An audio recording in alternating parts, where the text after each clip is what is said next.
if you have two matrices like this, A of size M and you have the matrix B, look at the sizing here, size N and P, and that's the first surprise here. Like if you add two matrices, you require that they should be of the same size, the same number of rows, the same number of columns. Otherwise, you can't do anything.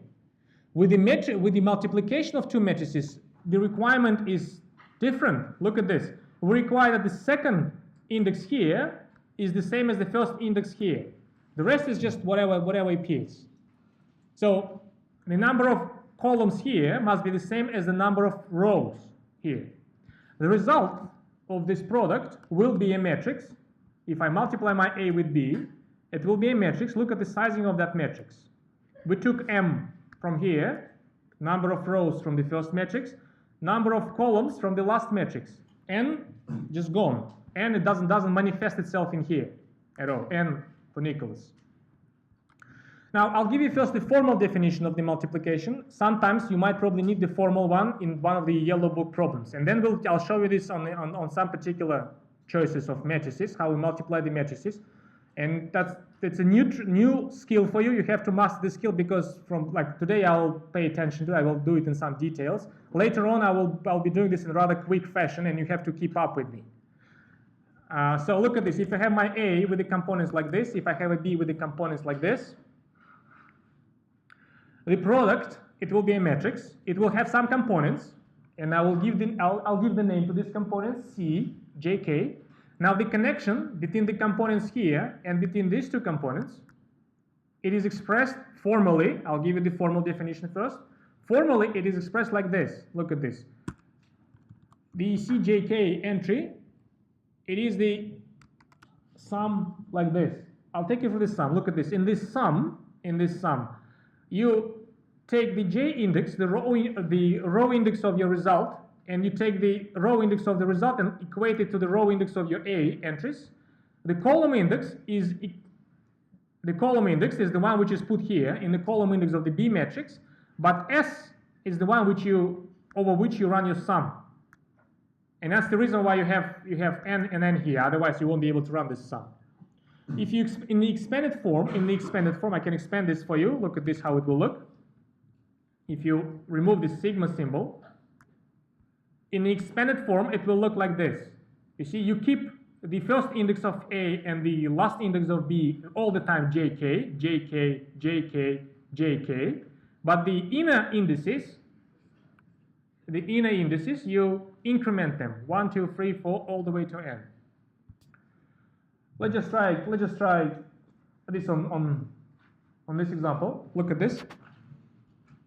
Again, it's the same matrix which was before. I'll just copy this, but it's the same one. I had it up there. If you copy that, you just can call it A again. It's a 3 times 3 matrix, and I'll take the B matrix, which is 2 times 2 like this.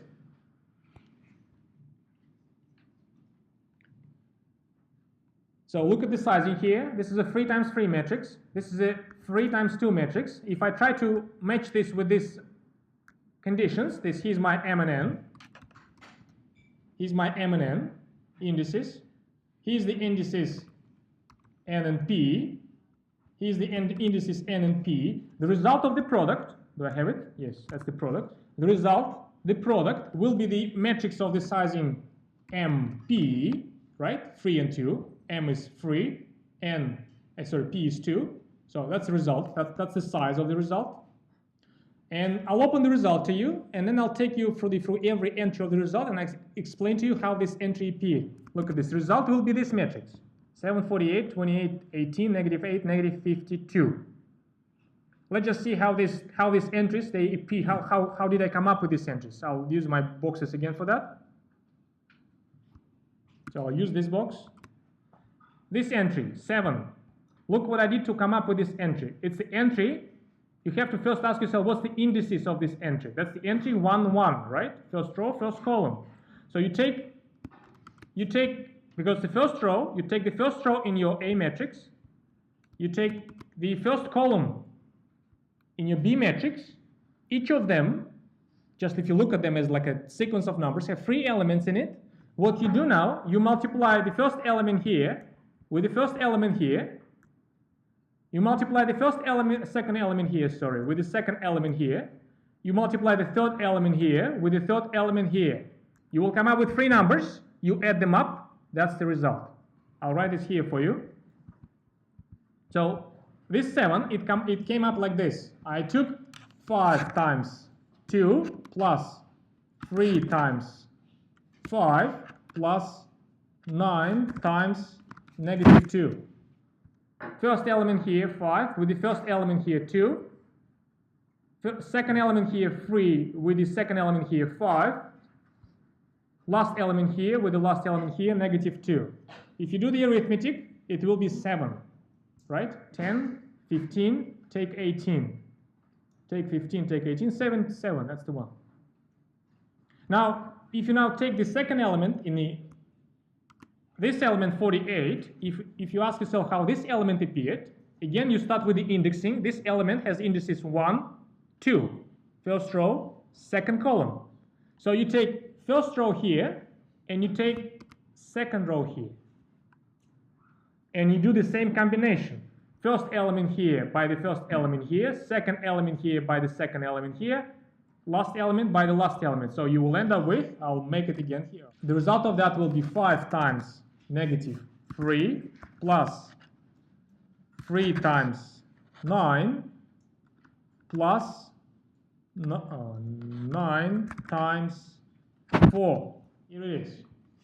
We can double check. 5 times negative 3 is negative 15. 3 times 9 and 4 times 9 together is 7 times 9, which is 4, which is 63. 63 take 15.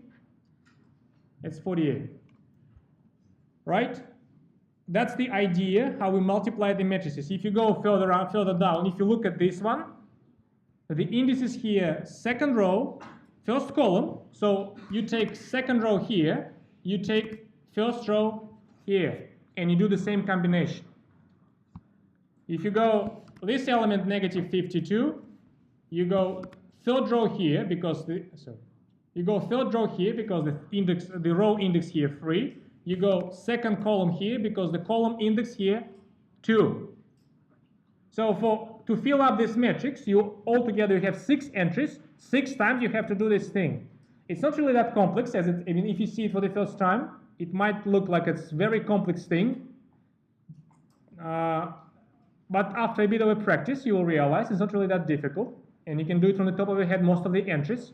Plus Maple can do it for you, if you allow to use Maple. And on the positive side, trust me, none of the application, well, if you just forget about this, then like you will ruin 90% of the science. If you just remove the multiplication of matrices. And if you talk about the physics, almost complete physics in the 20th century will be just gone. It all spins about this multiplication. In fact, this particular choice of a multiplication it's very useful for the application, but it has very bad properties, especially in relation to this commutativity law, which I named in the slide above. And that's actually, in 20th century, I'll tell you that actually 90% of the science was about struggling with this lack of this commutativity property of the product of matrices. Don't be scared too much. It's not really that difficult. After a while, you will realize that this process of taking the product of two matrices is not that difficult. You just have to meticulously just move your boxes. You won't be having boxes, but you can do it like imaginary boxes. You can move them across your matrices and do your computations. All right. First thing I want to tell you, first surprise, there will be a few surprises in relation to this product of matrices. The first surprise is that if you ask yourself what will happen if I try to compute the product BA. Well, if it's the product BA, right, the first question you have to ask now is just what kind of sizing this matrix will have. You will realize that the BA, that's my A, that's my B, it doesn't really meet this requirement. It's not true that the last index of B is the same as the first index of, the number of columns in B, which is 2, is not the same as the number of rows in A. So in fact, this product is not computable. You can compute A-B product, but you cannot compute the BA product. That's the first thing. Now, you might argue, well, okay, that's the reason for that, because matrices are of very strange size. And in fact, matrix multiplication pays off the most when you consider square matrices. That's this. I have a particular section on that. It's the matrices which has the same number of rows as the columns. So for the square matrices, I will write like this. So if I have two square matrices, M and N, then if you analyze how you take the product of two matrices, you will realize that if you take the product AB and BA, this time you will be able to do that, because this time all of this M, N, and P is just one single number. You will be able to do that, but let's just try to do that. Let's just try to do that. I have an example here. I'll lift it up a little. I'll lift this up a little bit. I have these two examples here. Matrix A like this, very simple one, 2 times 2 matrix. Matrix B like this. It's a 2 times 2 matrix again. Right. Let's just see what we can do when what we will have if we compute the product of AB and BA. I will open the result and I'll take you through this result. Or maybe we can look at this. Yeah, let's just compute this right away. No, I'll open it and I'll show.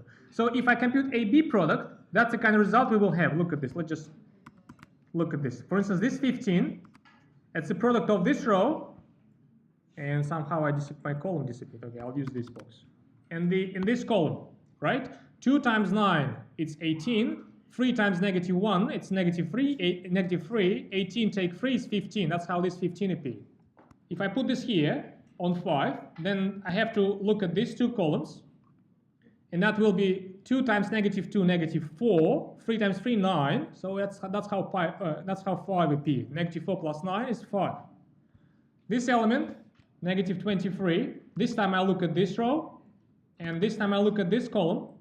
-2 times 9, it's -18, and another -5, it's -23. All perfect. Now the last element, this one, will be the combination of these two boxes. It's 4 plus 15, it's 19. Now look at what happens if I go the product in the other way, BA. This time, I have to take rows from here. And this time I have to take columns from here. If I take these two combinations, this will be this element, 22. First row, but of the B factor, times the first column. Well, I say times, loosely speaking. And if I look at this element, 17, it will be first row here and the second column here. We can check it, of course. 3 times 9 is 27. Take 10, it's 17. All of the other elements, you fill them up with the same process. You take this row and this column. For the -8 element, it's truly -8. Look at this, 2 times -1, -2, and another -6, it's -8. And the last one, okay, let me just finish that, because I took you through all of these elements. It will be this combination. You see, even if you can take the product of A and B in 2 different ways, AB or BA, the result not necessarily the same.